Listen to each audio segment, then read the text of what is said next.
You are now entering the mind of one of rock's greatest musicians, a former singer of Styx. The exclusive podcast, Come Sail Away, with Dennis DeYoung. Come sail away, come sail away, come sail away with me. Hey kids, how you doing? Dennis DeYoung here. And as Monty Python always used to say, and now for something completely different. And what's going to happen today, believe it or not, is I'm going to have my wife Suzanne Marie Elizabeth Fusey DeYoung join me today. And you're probably asking, well, why is this, Dennis? Well, number one is because I still like a little slap and tickle. And number two is this tomorrow, actually. It will be our 48th wedding anniversary. 48 years. Can you imagine such a thing? I never could. I know she did, but I didn't know that I'd live this long, but here we are. So I'm here. We're just sitting on a couch because this contraption and that I record these things on is not a stereo thing. It's mono, so it'll sound a little different today. We're going to pass the microphone back and forth. You know, it's a technological marvel, just like on TV. Anyway, I just want to say, first and foremost, hello, Suzanne. How are you? I'm fine, Dennis. How are you? Peachy. My first question to you is, when we met in, I think, 1964, I think it was about 2 weeks after I'd seen the Beatles on Ed Sullivan. We met at a Mendel Catholic High School dance, but we didn't meet at the dance. I didn't even see you in there. These were big dances. But on the way out, as we were leaving, me with my buddies, or as the kids say now, my posse. Yeah, as if. And you were with your posse, which was two girls, and you were waiting for her father or her mother. Mother. Oh, her mother. Speak up now, girl. Her mother to pick you up. I was just walking out, and there you were. You're waiting for a ride, and I looked at you, and I thought. It was like there was an aura around you that was not around anybody else. And right away I said, and you had a big coat on because it was winter and was cold outside, so I couldn't even check out your fab bod. I just saw your face, and I thought to myself, wow, who is that? And so I came right up to you, and then what did I do out of the clear blue sky? Now you have to speak up, girl. Okay, can I correct a few things? First of all, I never ever envisioned 48 years in my whole life. Number one. Okay, I can't remember the other thing you said that was incorrect. I say a lot of things that are incorrect. Husbands. Okay. Wives, get it? Yes, I didn't have a big bulky coat on. I had a tan suede coat with a hood that had fur on it, as did my cuffs. Okay, now what was your question? Thank you, Vogue magazine. My question was, okay, what did I do out of the clear blue sky? Come on. Oh, wait a minute. Let me go back. I did see you at the dance. You had on a pink shirt, and it was either Glen plaid, black and white, or herringbone. See, you're not good with fashion. I was you're no good with fashion either. Go ahead. No, my last thing was herringbone. Okay. With black and white herringbone with a pink shirt. Tan shoes and a Panama hat. And thank God, no pink shoes. Okay, so what did you do? You were very bold to a young 15-year-old girl who had never, ever experienced any intimacy with a young man. That was coming. That's what he thought. Anyway, yes, he pulled my hand. Who's he? You. Okay. Out of my pocket, the pocket of the said jacket that I wore. Why did I do that? I didn't really know why you did it, but over the years you explained that you were looking for a steady ring. How quaint, kids. Girls used to wear steady rings to signify that they had a boyfriend. Today, forget about it. Anyway, so I pulled your hand out, and what did I say? No Angora? No.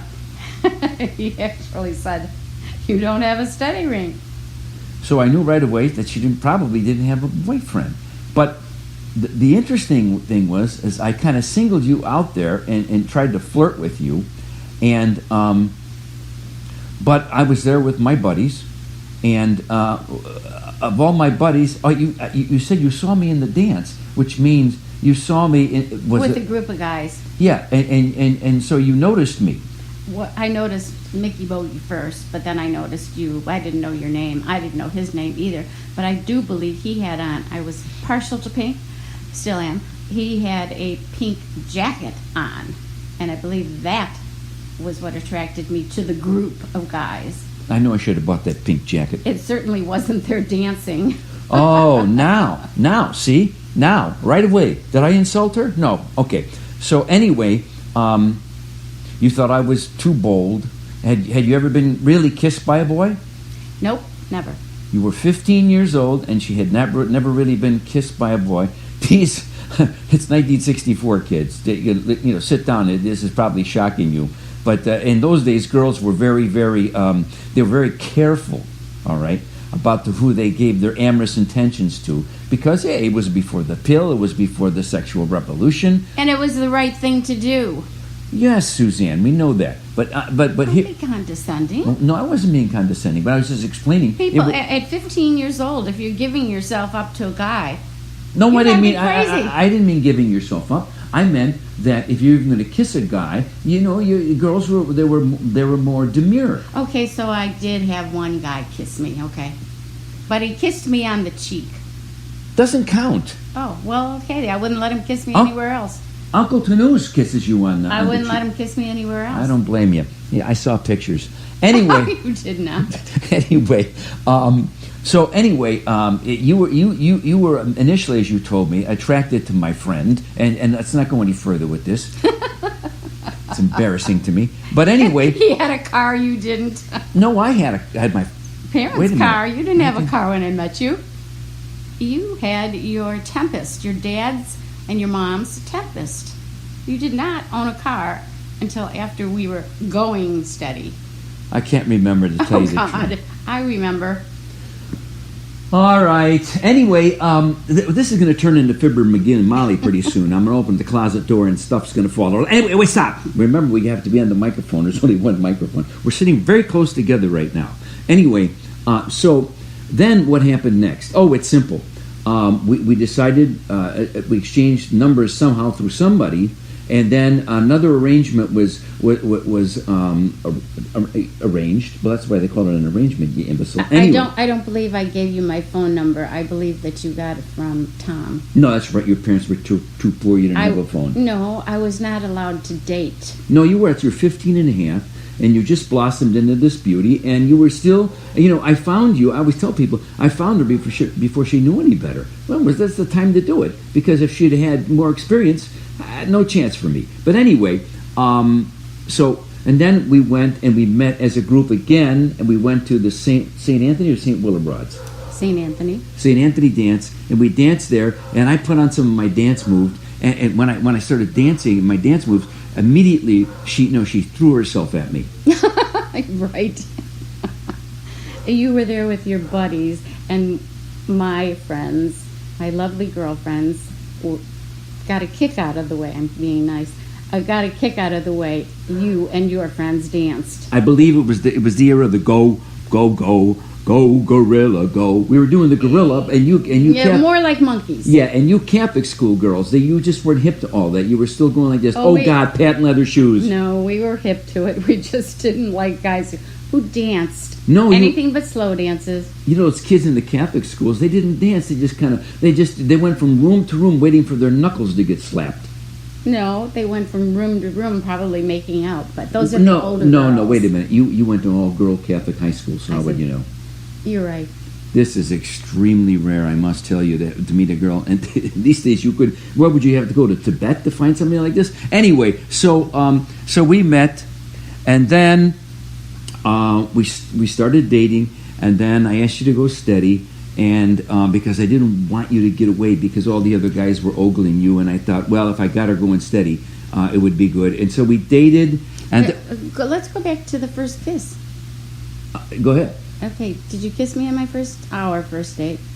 No, I had been practicing on my pillow. I was practicing on a post. What do you mean a post? a metal post in the basement that we drew red lips on with nail polish, all my little young friends and I. It sounds unsanitary. Probably was. That's why you. No boys allowed. That explains your brain problem with the lead poisoning. You probably got up that pole. No, I only use pole for pole dancing. All right. Anyway, so she and then I didn't kiss her on the first date. I was a gentleman. And once again, kids, 1964. I mean, today, you know, you meet somebody and you're French kissing within 30 seconds, but that was a different time. So I didn't kiss her because I thought, okay, I'll let her know that I'm a gentleman. And how did you feel about not getting kissed? Did you think about it? Yeah, I thought that, this guy is really better than I thought he was. He's not quite as bold. And I thought, well, at least he respects me. He's not kissing me immediately. The plan worked, ladies and gentlemen. I pretended to not be a jerk, and she immediately bought it. Okay, so that was mission accomplished. And then, what do you want to talk about, the first kiss? Is that what you want to talk about? I wrote about this a little bit in a song called First Time. Go listen to it. I romanticized, you know, what it's like, the first night, the first kiss. And it was with her, and so we go listen to that song. It's a Stick song. It's on Cornerstone. But anyway, the first kiss, how was it? I'm still here. See, kids, if you can kiss, guys, I don't care how much money you make. This is what I found out about girls over the years from them talking about it. They say a good kisser is worth $100,000 less in the bank. Is that true? Quite. Yeah. You got to be able to don't go opening your mouth all the way immediately and slobber on them. Keep your mouth closed, you disgusting animal. I mean, be a gentleman. You know, be romantic. Don't try to, you know, and so I was, and I didn't know I was a good kisser because I'd been practicing on my pillow. My pillow never said nothing to me except for there was drool on it. You know, I got to tell you, just recently our son said he's been told he was a good kisser. So did you give him hints? It's hereditary. Oh. It's something in the Italian lip muscle. I get it. I'm so glad you didn't slobber all over me. I would have freaked out. No, I think if I'd have since Suzanne hadn't really been kissed, and if I'd have French kissed her, I think she may have fainted and called 911. Or ran to the door. Yeah, ran to the door. Hey, let me in that house immediately. This man's... Anyway, this is running on. How long is this? It's almost 13. Well, you got a couple more minutes. We'll sum it up. So through this, that, and the other thing, we stayed together. We eventually got married in 1970. This was 8 years later. No, 6 years later. 6 years later. Yep, 6 years later. We actually got married a couple. Let me see. Was it a couple weeks after? Oh no, was it just about a month after I graduated college? Yes, it was. Yeah. And it was January 18th, 1970. It was cold and rotten in Chicago like it always is. It had snowed. And it was, I think the sun only shined until like 4:30 in the afternoon. And but it was a beautiful ceremony. There was like, how many in the wedding party? 19, but it was a bright, beautiful day. And there was just a little bit of snow as I got into my Uncle Frank's car to go to the church. Yeah. But it did snow. It got gray. Later that evening, it did snow and it did get cold. Yeah. But the day was bright and beautiful. Okay, it was a beautiful day. But to me, I remember going out with the gifts to the car with my dad and my friends and putting the gifts into the car, and it was cold and it was dark, and anyway. We had an evening wedding. Yes, it was cheaper. Yes, it was. Yeah. So anyway. So then we got... And I was footing the bill. Yes, you did, because I didn't have any money. I'd put myself through college, and you were working at Standard Oil, right? Yes. I think... No, I don't think... Yes, maybe I was. Yes, you were. You were working at Standard Oil. All right, okay. And you had a good job, and I had already had a job lined up to become a teacher. And I was going to start teaching, right after our honeymoon. Right after our honeymoon, that's right. Where did we go on our honeymoon? We went to strip clubs, and then you got furious with me. No, we didn't. We went to the... I wanted to go to Chippendales. Yeah, they didn't exist. Oh. We went to the Poconos. Yes, we did. We had a heart-shaped bed. And a heart-shaped tub. And we ate heart-shaped food. Heart-shaped candy. Yeah. The one thing I remember from the honeymoon, we won't go on to... We're going to boring people right now, but The one thing I remember, we went to Poconos. It was like 24 degrees below zero or something, but it was beautiful and sunny. And I remember the thing that stands out the most in the honeymoon, other than the wild sex. Sorry, honey. Do I get to say what stands out in my mind? No, you don't. So anyway, I drank tequila, so did you. Yes, I did. We're doing tequila shots. Anyway. Is that before or after you drove that snowmobile and I fell off? Because That's- you were going so fast. That's the one I was going to tell. Oh, okay. Frozen lake in the Poconos. Snowmobiles free to the people who stayed there at this resort. And we were zooming across this lake. Frozen lake. I mean, we were tooling. And you were on the back. And you were calm through the whole thing. You were going, help me! Help me! So finally... No helmets. No helmets. Finally, I turned and it went sideways, and we went across the ice. We must have been around 30 yards sliding off, right? Oh, it was just so much fun. Yeah, we didn't get injured, but if we did that today, we'd be dead. So anyway, we stayed married through rock and roll, through everything. 2 children, raised them, and then... On the road. On the road. And now we're here 48 years later, and in 2 years from now, guess what? I don't have no idea. You owe me a golden watch. Okay. And what do you owe me? Everything. All right, and on that note, we'll say goodbye, and love you, sweetheart, and I hope you haven't been too bored by this. It amused the hell out of me. Here's hoping. Say goodbye. Bye. Love you too. Okay, so here's hoping the universe is spinning in your direction. See ya. Enlightening? Perhaps. Entertaining? Always. Thanks for listening to the podcast Come Sail Away with Dennis DeYoung. Get the next new episode Friday morning at 7 a.m. on this website.